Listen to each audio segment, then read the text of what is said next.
Everyone's watching SpaceX's IPO day, but Wall Street is watching two completely different dates. July 7th, and 48 hours after SpaceX's second quarter earnings call, those two dates could matter more than the IPO itself.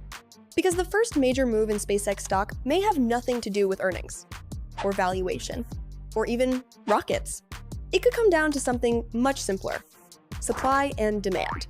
Most investors keep asking the same question: is SpaceX really worth $2 trillion?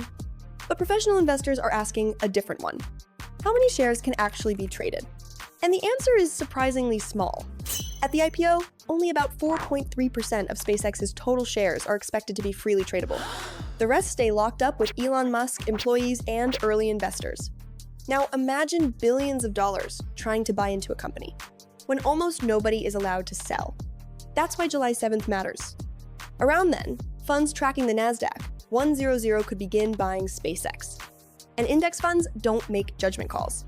If the index says buy, they buy, which means billions of dollars of automatic demand could rush into a stock with extremely limited supply.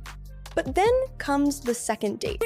About 48 hours after the second quarter earnings call, the first lockup restrictions are expected to expire.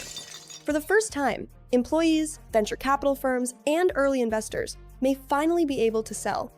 The market goes from a shortage of sellers to a wave of potential new supply. Will everyone sell? Probably not. But the balance changes. And that's why the first real battle over SpaceX stock may not happen on IPO day.